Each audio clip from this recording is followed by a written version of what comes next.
Hi, I'm George Oberly. I'm the history librarian at George Mason University Libraries. Today, I'm going to briefly introduce how to find journal literature for the discipline of history.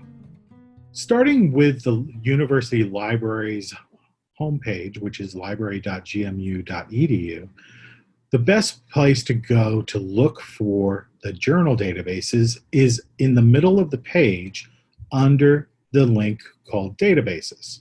This link will take you to our research databases page, and what you'll see is a list of many different resources organized by subject area. Each subject area has its own specialized set of databases. You'll see there's a link for history and primary source research. That's the one to go to for the journal literature in history.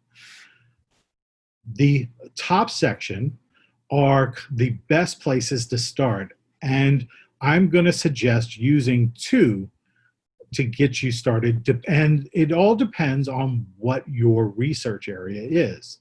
If your research area focuses on the United States or Canada, the best database to use is the database called America History and Life. If you're looking for content from anywhere else in the world, the best database to use is called Historical Abstracts. They are the main databases for historians to find secondary literature which is published in journals. I'm going to start by going into America History and Life. As I've said before, the best place to start is the advanced search, and this database actually brings us right to the advanced search page. When you want to do a known item search, say you know the name of the author you're looking for, you can click on the select a field option, and you'll notice there are several different field searches that you can choose. One of them is AU author. If you choose that field in the first text box and then type in the name of the author, in this case, I'm looking for an article from Professor Cynthia Kerner, who is one of our faculty members here at George Mason. The title is called Gentile Balls and Republican Parades. When I type in Kerner, comma, Cynthia, and then run that search by clicking on the search box, I get 70 results. I can then scroll down and look for the article that I wanted to find. There's a lot of information available just from the short view. You have the full citation information, and when you look at this, the short view has her name, and then the second item that's listed is the name of the journal or the magazine. In this case, Virginia Magazine of History and Biography. It was published in 1996, the 104th volume. Usually that means this journal has been published for 104 years. And the second issue in that year, and then the page numbers. That is the basic information you need to create a citation for these resources. However, it's hard to know if you actually really want to look at this other than the fact that you've had a citation. So you can click on the link that takes you to the record, click on the link on the title, and that will bring you into the full record in this database.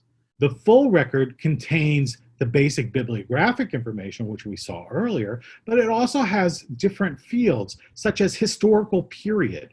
It's one of the only databases that I'm aware of that actually tries to tell the user what time periods this article is about.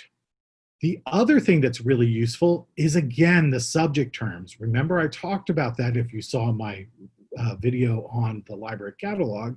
These are the terms that help to find articles that are similar in nature to this content. But perhaps the most important feature in this record is the abstract.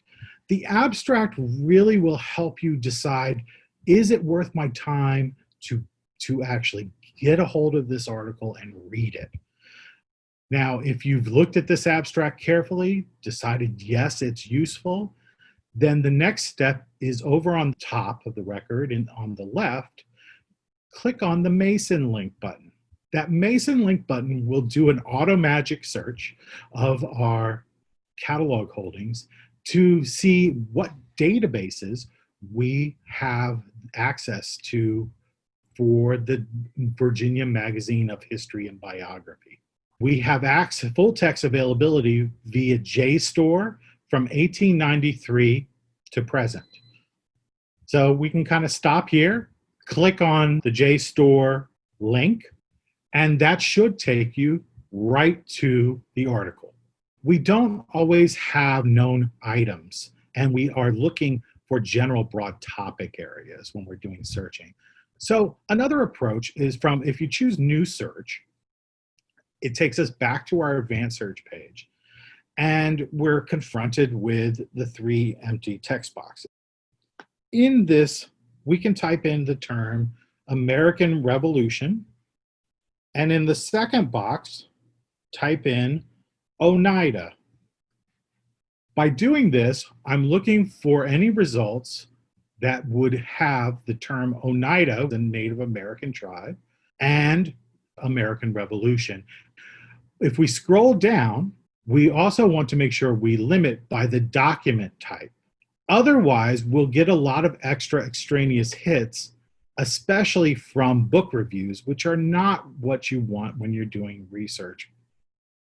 If you click on article under document type, then you should be good to go and click on search. We get 15 results. There are some results in which the full text is included in this database. You can actually click right to it, or you can narrow things down by reading the abstracts. So if you scroll down and look at the journal New York History, from the short view, you can actually right here click on the Mason link button if you know that you want to select that item. It automatically searches, and you can see that we do indeed subscribe to it from 1932 on in JSTOR. However, it does say the most recent 4 years are not available. So that means we typically have to double check our citation to make sure that it's not within these first 4 years. And I can see, no, it's not. This journal article is from 1976. So that means I can then click on the JSTOR link. Sometimes it takes me right to the journal article, as we saw with Dr. Kerner's article, but in this case, it took us to essentially the table of contents page from the journal in JSTOR, and you just have to scroll down, and you'll see that the superintendent administers the battle for the Oneida Allegiances is right there. So we have been talking about America History and Life. However, the basic principles apply to searching both the America History and Life database and historical abstracts, which covers the rest of the world. Right above the text box, if you click on Choose Databases, you can see the many different databases that we subscribe to from EBSCO. One of them on the right-hand column, is called Historical Abstracts. If you click on that and just click on OK, you are now under the searching box right above the text box to put in American Revolution. You can click on Show More, and it will show that you're searching both American History and Life and Historical Abstracts. So this has been a brief introduction to finding journal literature for historians.